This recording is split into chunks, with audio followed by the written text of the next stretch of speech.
My phone is dying. I need to go charge my phone. How much battery do I have? Okay, 11%. Yeah, that's a little bit. Okay.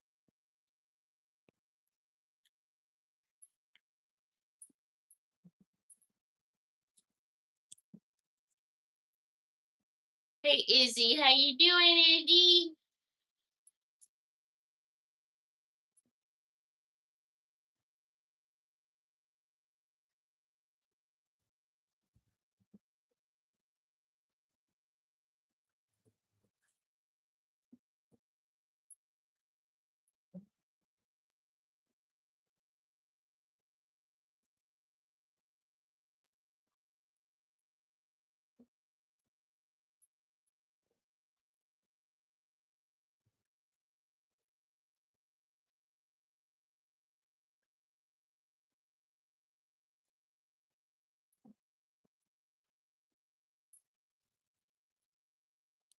Chapter 7, Napa.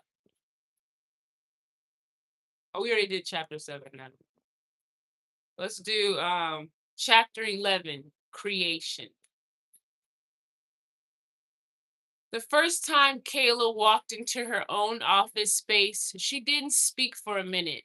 Not because there was nothing to say, because her mind was still catching up to the idea that the space was not temporary, not borrowed, not contingent on someone else's approval or mood or financial validity. It was hers.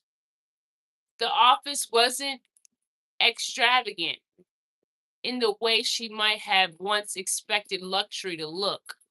There were no unnecessary displays of wealth, no overwhelming decor designed to impress visitors at the expense of function. Nothing shouted, nothing competed for attention. Instead, everything felt intentional. Glass walls stretched across one side of the space, opening directly to a wide view of Biscayne Bay. The water shifted constantly in that distance, light reflecting off its surface in slow, fractured patterns that made the entire skyline feel alive but contained. Inside, the palette stayed quiet. Neutral tones, soft beige, warm gray, muted whites, materials chosen not for spectacle but for longevity. Surfaces that didn't deem maintenance in the middle of thought. Lighting that adjusted gently rather than harshly, as if the room understood that clarity didn't come from intensity.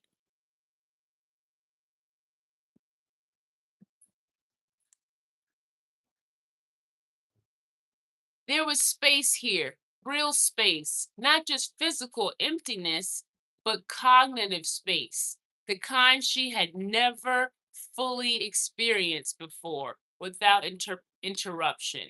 No clutter, no excess noise, no sense that she needed to leave quickly or make herself smaller to fit inside it.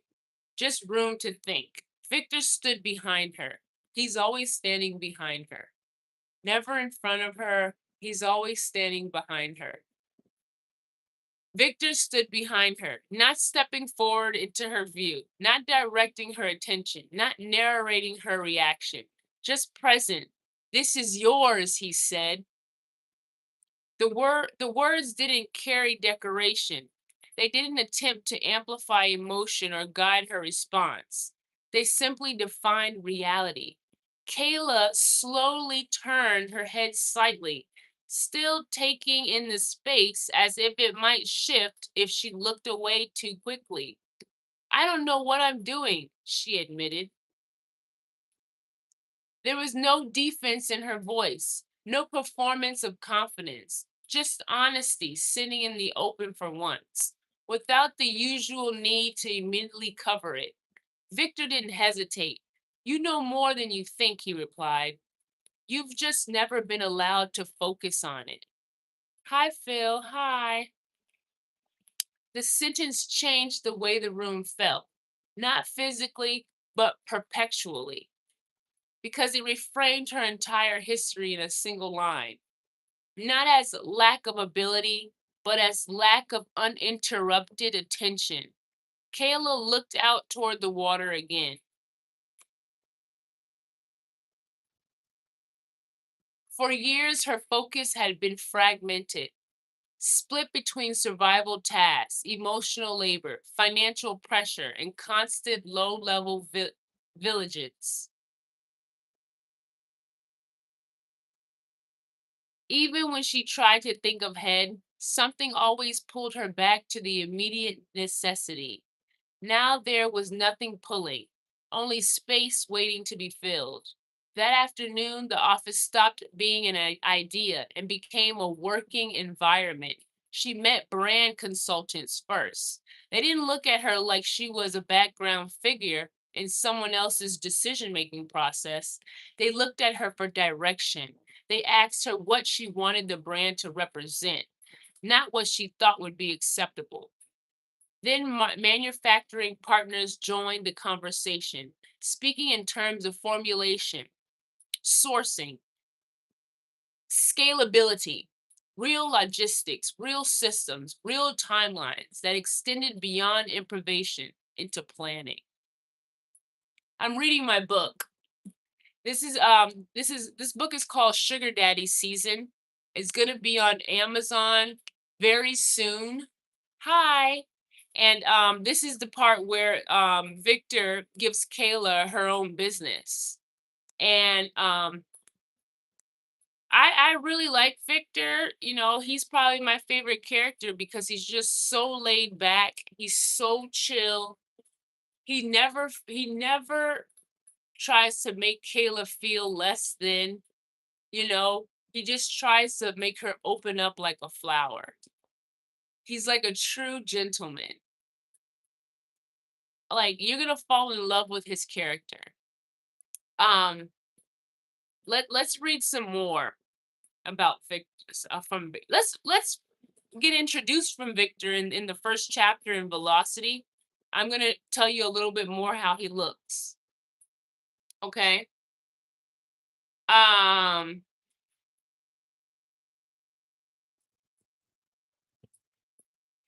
he arrived just after midnight, not loud, not announced, not carried in on the usual wave of attention that followed expensive entrances in places like this. But the energy still changed. It always did when men like him entered the room, not because they demanded it, but because they didn't need to. Kayla noticed it before she saw him.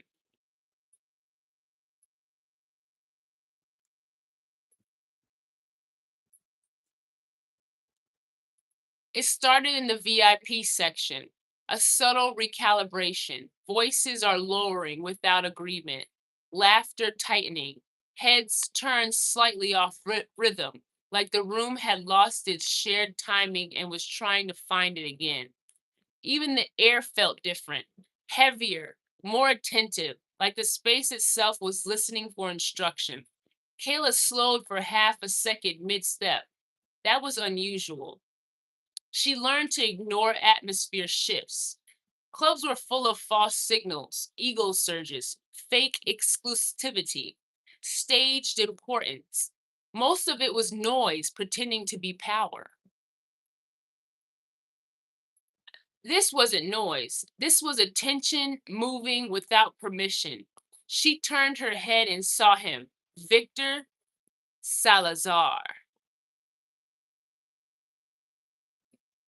seated in the far corner booth, like he had chosen distance on purpose, not because he needed separation, but because he understood perspective.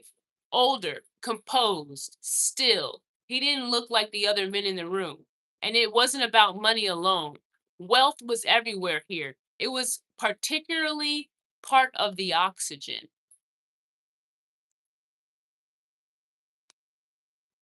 It was something else. Control but quiet, confidence without display. The kind of presence that didn't expand into space. It settled into it as if it belonged there already.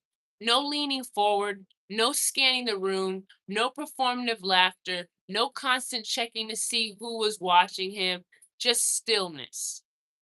Like he had already arrived somewhere internally, and the room was simply catching up. Hi! Silver threaded through his dark hair at the temples, not as decoration, but as inevitability. His suit was tailored with precision that didn't shout brand names or status symbols. It just fit in a way that suggested the fabric had been chosen with intention rather than impulse. Even his watch didn't demand attention. It didn't flash, it didn't beg to be noticed, but somehow Kayla noticed it anyway. Not because it was loud, because it wasn't. She adjusted her tray instinctively and walked toward the booth, following the rhythm she knew by muscle memory.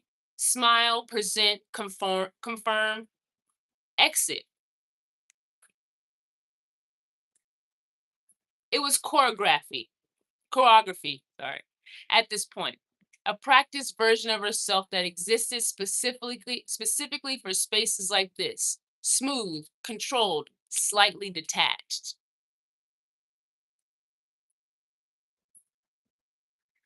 Um, as she approached, she could feel him watching the room less and less, and watching her more and more. That alone made her aware of her posture. She hated that part, the awareness, the subtle recalibration of herself that happened when someone looked at you like they were actually seeing you instead of evaluating you. She reached the booth. Good evening, she said. Warm voice, professional, automatic. She placed the bottle down carefully, aligning it exactly as trained, label forward, hands steady, no hesitation, standard procedure. But when she looked up, something disrupted the expected flow. He wasn't looking at the bottle. He wasn't looking at the table. He was looking directly at her. Victor Alazard! No smile, no flirtation, no buildup, just a statement. Kayla paused. It wasn't enough time for anyone else to notice, but she felt it, an interruption in her rhythm, like someone had briefly stepped into the middle of her routine she never allowed to be disrupted.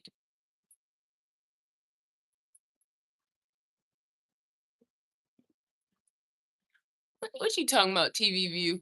I gotta go check out your page and see who you are. um, Thank you for your kind words. Very sweet. Um, No smile, no further no statement. Kayla paused. It wasn't enough time for anyone else to notice, but she felt it, an interpretation in her rhythm, like someone had briefly stepped in the middle of her routine. She never allowed disrupted.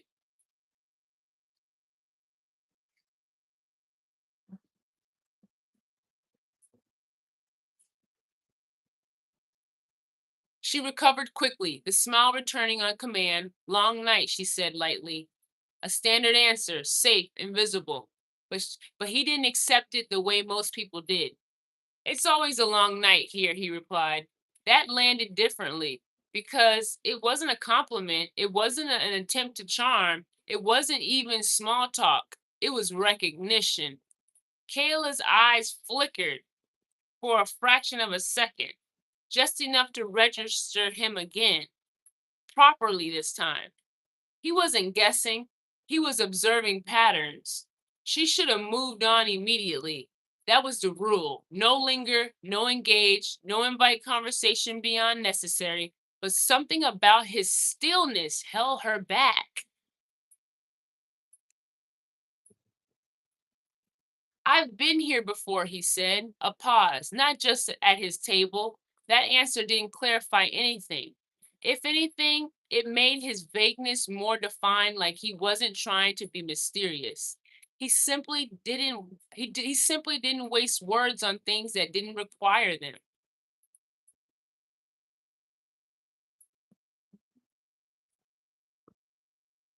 All right, guys, that's all you're gonna get now. So if you want to read the rest of this book, you got to get this book off Amazon, Sugar Daddy Season, by Robin Nichols. It's a great book.